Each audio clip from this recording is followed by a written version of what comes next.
සියලු දෙනාටම සුබ දවසක් කියලා පිළිගන්න අපේ Ecoins ලංකා YouTube channel එක තවත් මාළුත් job vacancy video එකක් එක ඔන්න කලින් වීඩියෝ එකදී ගුරු පුරප්පාඩු ගෙනාව මේකට ගොඩක් ප්‍රතිචාර තිබ්බා. අනිවාර්යෙන් මේ වගේ වටිනා වීඩියෝස් නරඹන්න කැමති නම් ඉදිරියේදී job vacancy ගැන දැනගන්න කැමති නම් අනිවාර්යෙන්ම අපේ YouTube channel subscribe කරලා එකතු වෙන්න කියලා මතක් කරනවා. අද ගෙනාවේ හදිසි මරණ පරීක්ෂණ බඳවා ගැනීම කාන්තාවන්න පිරිමින්ට හැමෝටම ඇප්ලයි කරන්න කොහොමද අවශ්‍ය වයස් සීමාව මොනවද? ඒ වගේම ඔන්ලයින් ඇප්ලයි කරන විදිහ ඒ වගේ තියෙනුනේ සුදුසුකම් මොනවද ඒ ටු Z කතා කරනවා. වැඩි කයි වාර වීඩියෝ එකදී ගහන්න ඉක්මනට වීඩියෝ එකදී සියලුම විස්තර කතා කරනවා. ඒ නිසා තවමත් අපේ YouTube channel අලුත් කෙනෙක් නම් අනිවාර්යයෙන් YouTube channel එක subscribe කරලා like කරන්න comment කරන්න. ඒ වගේම අලුත්ම රජයේ ගැසට් වෙන job vacancy ගැන දැනගන්න නම් description එකේ පළවෙනි comment එකේ දාලා තියෙන අපේ WhatsApp channel එකයි group එකයි. ඒකට අනිවාර්යයෙන්ම ඔය කට්ටිය join වෙලා ඉන්න කියලා මුලින්ම මතක් කරනවා. එහෙනම් අපි වැඩි කතා නැතුව අද කතා කරන වීඩියෝ එක සම්බන්ධව A to Z කතා කරන්න. ඔන්න ඔකට බලන්න පුළුවන් මෙන්න මේක තමයි ගැසට් එක. මම මේකේ link එකක් දාලා තියෙනවා. ඔකට application එක ගන්න ඕනේ link එක description එකේ දාලා තියෙනවා. ඒක click කරලා ඔකට ලේසියෙන්ම එතන සිංහල කියන එක select කරලා application එක ලබා ගන්න පුළුවන්. අධිකරණ හා ජාතික ඒකාබද්ධ අමාත්‍යාංශය මේ කට්ටිය ගැසට් එක මෙන්න මේ විදිහට තමයි සඳහන් වෙලා තියෙන්නේ. මේ තනතුර රජයේ වැටුප් ලබන ස්ථිර තනතුරක් නොවන අතර ගරු තනතුරක් වේ. මරණ පරීක්ෂක වරුන් සිය සේවය මරණ පරීක්ෂණ සිදු කිරීමෙන් ඉටු කිරීමෙන් වෙන රාජ්‍ය අනුමත ගාස්තුවද අනුමත ගමන් නියදන සංයුක්ත තීමනාව ගෙවනු ලැබේ. හරිද? මේ ස්ථිර තනතුරක් නෙවෙයි අදාළ වැඩේට ඔය කටියට ගෙවීමක් කරනවා. ඒ වගේම ගමන් නියදන ඔක්කොම දීමනාව කටියට ලබා දෙනවා.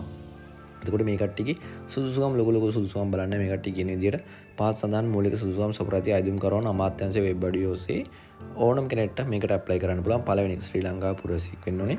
මනා චරිතයකින් සහ යහපත් සෞඛ්‍ය තත්ත්වයකින් හිබියාවකින් වෙන්න ඕනේ. ඒ වගේම පත්වීම අපේක්ෂා කරන හදිසි මරණ පරීක්ෂණ බල ප්‍රතිශත ග්‍රාමීණ නිලධාරී වසම ස්ථිර පදිංචිකරුවෙක් වෙන්න ඕනේ.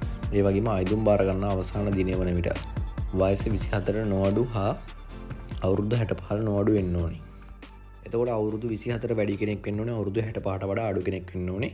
ඒක තමයි මූලික 4 සුදුසුකම්. අනිත් සුදුසුකම් ටික අපි බලමු. එතකොට බලන්න ඒ වගේම අපොස උසස් පෙළ විභාගයේදී එකවර විෂයන් 3කින් සාමාන්‍ය පොදු පරීක්ෂණය ඉංග්‍රීසි භාෂාව හැර සමත් වෙලා තියෙන්න ඕනේ. විෂයන් 3ක් අවම S3ක්. ඒ වගේම ඉංග්‍රීසි භාෂා දැනුම තාක්ෂණ දැනුම සහ අපොස උසස් පෙළ ජීව විද්‍යා විෂයන් 3ක් සමත් වූ අයදුම් කරවන්නට ප්‍රමුඛතාවය දෙනු ලැබේ. ඒ කියන්නේ ඔය කටියට ආර්ට් කොමර්ස් කරත් මේකට ඇප්ලයි කරන්න පුළුවන්. හැබැයි බයෝ කරලා තියෙනවා නම් මැත්ස් කරලා තියෙනවා නම් ඒ අදාළ විෂයන් ටිකේ තාක්ෂණ වේද දැනුම හා ජීව විද්‍යා විෂයන් 3ක් කරලා තියෙනවා. ඒ කට්ටියට ප්‍රමුඛ ස්ථානයක් ලබා දෙනවා කියලා තමයි සඳහන් කරලා තියෙන්නේ. ඒක නිසා උසස් පෙළ ආර්ට් කොමර්ස් කරපු කට්ටියටත් මේකට ඇප්ලයි කරන්න පුළුවන්. ඒ වගේම රාජකාරී ඉටු කරන අපේක්ෂිත භාෂා මාධ්‍ය ප්‍රවීණයෙක් වෙන්නත් ඕනේ. ඒ වගේම මෝටර් ප්‍රවාහන පනතේ ඒ කියන්නේ රුපියල් 10000ට අඩුවෙන් කිසිම දඩයක් ගහලා තියෙන්න බෑ. වැඩියෙන් 10000ට වැඩියෙන් දඩයක් ගහලා තියෙන්න බෑ. ඒ වගේම අධිකරණ විෂය භාර අමාත්‍යවරයා විසින් පත් කරන ලැබූ කිසියම් තනතුරකින් පහ කරනු නොලබා අයක වෙන්න ඕනේ. කියන්නේ කිසිම අධිකරණයේ මොකක් හරි තනතුරක් තිබිලා ඒක පහ කරලා වෙන්න බෑ. ඒ වගේම මේකට විස්තර සඳහන් කරලා තියෙනවා. එතකොට මේ කට්ටිය ඔය කට්ටිය මේ ඇප්ලිකේෂන් එක යවන්න ඇඩ්‍රස් එක සඳහන් කරලා තියෙනවා මේ විදිහට. ඔය කට්ටිය ජනවාරි මාසේ 9 වෙනිදා කොළඹ 10 කියලා දිනවා. මේ කට්ටිය කියලා තියෙන විදිහට මේක 2026 ජනවාරි 9 තමයි මේක ආවේ. එතකොට ජනාධිපති නීතිඥ ආයශාසන ලේකම් අධිකරණ හා ජාතික ඒකාබද්ධ අමාත්‍යාංශය ඒකට තමයි කොළඹ 10 කියන ඉන්නේ ඇඩ්‍රස් එකට තමයි ඔය කට්ටියට ඇප්ලිකේෂන් එක ෆෝම් ෆිල් කරලා යවන්න තියෙන. දැන් මම පෙන්නන ඇප්ලිකේෂන් එක ඔය කට්ටියට මම දාලා තියෙන link එකේ ගිහුවම එතන ඔන්ලයින් ඇප්ලිකේෂන් එක තියෙනවා. නැත්නම් වෙනම ඇප්ලිකේෂන් එක ඩවුන්ලෝඩ් කරන්න පුළුවන් PDF එක. ඔය කට්ටිය මෙතන හදිසි මරණ පරීක්ෂණ තනතුර සඳහා අයදුම් පත්‍රය. මේකත් මම මගේ WhatsApp channel එකට දාන්න. එතකොට බලන්න මෙතන දිස්ත්‍රික්කය අදාළ මහේස්ත්‍රාත් අධිකරණය, ඒ වගේ ප්‍රාදේශීය ලේකම් කොට්ටාස, ඒ වගේ විස්තර ගණනාවක් තියෙනවා. ඔය කට්ටියට බලා ගන්න පුළුවන්. ඒ වගේ මුලකරු සමග නම, ලිපිනය, දුරකථන අංකය නම් මොන විස්තර ගණනාවක් තියෙන එක A to Z ඔය කට්ටියට ලේසියෙන්ම ෆිල් කර ගන්න පුළුවන්. ඒ වගේම අපොස උසස් පෙළ, අපොස සාමාන්‍ය පෙළ විෂයන් කරපු ඒ වගේ රිසල්ට් විභාග අංක ඒවා ඔක්කොම මෙන්න මේ විදිහට ෆිල් කර ගන්න පුළුවන්. මෙන්න මේ කොටසේ අපි දැන් යන් ඊළඟ කොටසට බලන්න. ඊළඟ කොටස බලා ගන්න බලමු වෘත්තීය සුදුසුකම්. මේ කියන්නේ වෘත්තීය සුදුසුකම් කියන්නේ ඔකට මොකක් හරි කෝස් එකක් පාඨමාලාවක් කරලා දිනවද?